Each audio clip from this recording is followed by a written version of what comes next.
Hello बच्चों, आइए इस प्रश्न को पढ़ते हैं।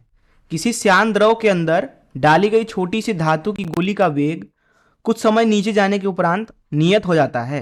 यह द्रव के किस गुण के कारण होता है? आइए इस प्रश्न की मुख्य अवधारणा की चर्चा करें। मुख्य अवधारणा। तो एक चीज हम यहाँ पे समझते हैं। मान लीजिए हमारे पास में एक द्रव है कुछ इस तरीके से, ठीक है। ये कितना गाढ़ा होगा उस चीज को दरअसल एक गुण से दिया जाता है, जिसको हम बोल एक गुणांक से दिया जाता है, जिसका दरअसल मान होता है जीटा के बराबर। इसे बोला जाता है शांता गुणांक। ये दरअसल दर्शाता है कि जो द्रव है वो कितना घर्षण लगाएगा। मान लीजिए हमारे पास में एक गेंद है कुछ इस तरीके से। हम क्या करते हैं कि द्रव के अंदर इसको इसको किसी भी दिशा में v गति से चलाने लगते हैं। मान लीजिए इसकी त्रिज्या r है, तो होता यह है कि जो जो द्रव है वो इस गेंद के ऊपर घर्षण बल लगाता है इसकी गति के विपरीत दिशा में, कुछ इस तरीके से एकदम विपरीत होगा। मान लीजिए उसको F बोल देते हैं।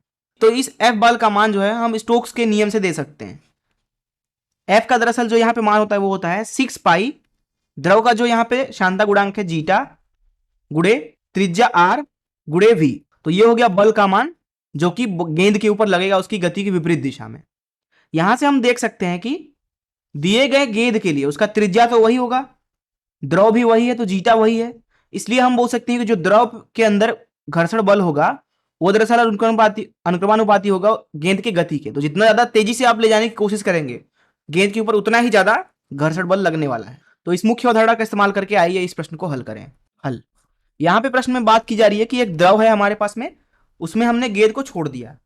तो ठीक है, हम यहाँ पे द्रव ले लिए, इसके अंदर हम क्या करते हैं एक गेंद ले जाते हैं और उस गेंद को छोड़ देते हैं विरामावस्था से। तो क्या होगा, गेंद जो है उसका कुछ ना कुछ द्रव्यमान होगा, तो उसके ऊपर mg अर्थात गुरुत्वाकर्षण बल नीचे की तरफ लगेगा, तो ये त्वरित होने लगेगा नीचे की दिशा में। तो इसके पास कुछ ना कुछ गति आ जाएगा। मान लीजिए कि v गति से ये चलने लगा कुछ समय पश्चात। तो इसके ऊपर कौन कौन से बल काम करेंगे? इसके ऊपर दो बल काम करेगा। पहला तो है इसकी गति के विपरीत दिशा में लगने वाला घर्षण बल, जो कि ऊपर की दिशा में लगेगा, क्योंकि ये बॉल जो है वो नीचे की दिशा में गति कर रहा है। साथ ही साथ क्योंकि ये एक द्रव में है, तो जो यहाँ पे द्रव है इस गेंद के ऊपर की दिशा में उत्प्लावन बल लगाएगा, क्योंकि गुरुत्वीय त्वरण नीचे की दिशा में है। तो अब उत्प्लावन ऊपर लगा, घर्षण ऊपर लगा, गुरुत्वीय बल नीचे लग रहा है। अब जैसा कि हमने मुख्य उदाहरण में बात किया कि अगर ये गोली वस्तु है जिसकी त्रिज्या r है और यहाँ पे जो हमने द्रव लिया है अगर उसका श्यानता गुणांक जीटा है, तो यहाँ पे F का मान लिख सकते हैं हम, जो कि है 6 पाई जीटा r v के बराबर। साथ ही साथ यहाँ पे जो गुरुत्वाकर्षण बल है जिसको हम Fg से दर्शा देते हैं वो है mg के बराबर। और यहाँ पे जो u लगेगा अर्थात जो यहाँ पे उत्प्लावन बल लगेगा गेंद के ऊपर, मान लीजिए जो यहाँ पे हमने द्रव लिया है उसका घनत्व रो है, इस अवस्था में लगेगा वो v रो जी अर्थात 4/3 पाई r क्यूब गुणे रो गुणे जी के बराबर। अब अगर हम बात करें एक छोटी गोली की, अर्थात जो यहाँ पे गोला गिर रहा है पानी के अंदर वो छोटा है, तो ये जो अपथ्रस्ट है उसको शून्य लिया जा सकता है।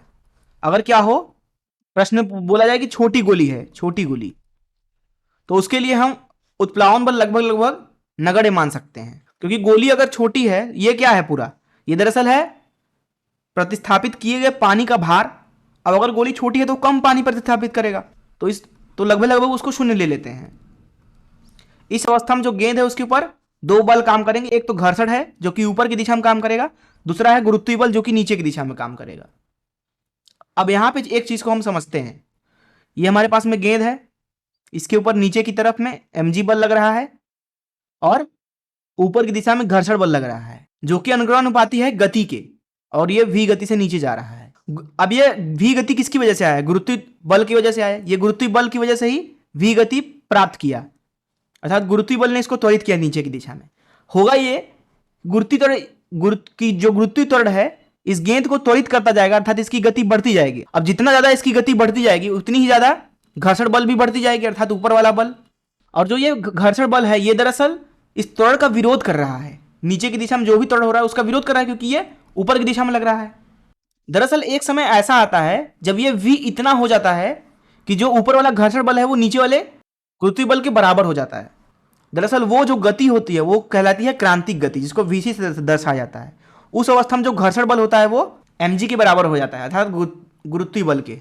और उस अवस्था में जो बॉल है उसके ऊपर कुल बल शून्य हो जाता है, अर्थात उसका कुल त्वरण जो है वो शून्य हो जाता है। त्वरण शून्य हो गया तो इसका मतलब उसकी गति जो है वो नियत हो जाएगी, अर्थात v जो है vc के बराबर हो गई और यह क्या है, नियत हो जाएगी। यहाँ पे जो f है उसका मान लिख देंगे हम यहाँ पे 6 पाई ईटा आर vc के बराबर, जो कि है किसके बराबर, mg के। और यही चीज हमसे प्रश्न में पूछा जा रहा था कि अगर एक गेंद को हम एक द्रव के अंदर छोड़ दें तो कुछ समय पश्चात उसकी गति जो है वो नियत क्यों हो जाती है। तो हमने देखा कि उसकी गति नियत इसलिए हो जाती है क्योंकि जो घर्षण बल लग रहा होता है वो नीचे वाले बल को क्या करता है, पूरी तरह से काट देता है, क्योंकि पूरी तरह से उसके बराबर हो जाता है और उसका त्वरण शून्य हो जाता है, इसलिए उसका गति जो है वो नियत हो जाता है।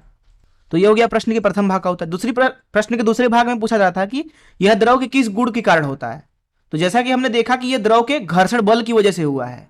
अब द्रव जो है वो घर्षण बल लगा ही रहा है अपने श्यानता की वजह से, तो इसलिए हम बोल सकते हैं प्रश्न के दूसरे भाग का उत्तर कि ये क्या किसकी वजह से हो रहा है, ये श्यानता की वजह से हो रहा है, ये द्रव की श्यानता की गुण की वजह से हो रहा है ऐसा। क्योंकि अगर द्रव के अंदर श्यानता नहीं होगा तो वो घर्षण बल नहीं लगाएगा, और अगर घर्षण बल नहीं लगा ऊपर की दिशा में तो नीचे वाली बल ऊपर वाले बल के कभी बराबर हो नहीं सकता है। उस अवस्था में त्वरण भी जीरो नहीं होगा और जो गेंद है उसकी जो चाल है वो लगातार बढ़ती जाएगी बढ़ती जाएगी बढ़ती जाएगी, वो कभी भी नियत नहीं हो सकती है। तो इस तरीके से हमने इस प्रश्न को हल कर लिया। मैं आशा करता हूं कि आपको इस प्रश्न का हल जरूर समझ में आया होगा। धन्यवाद।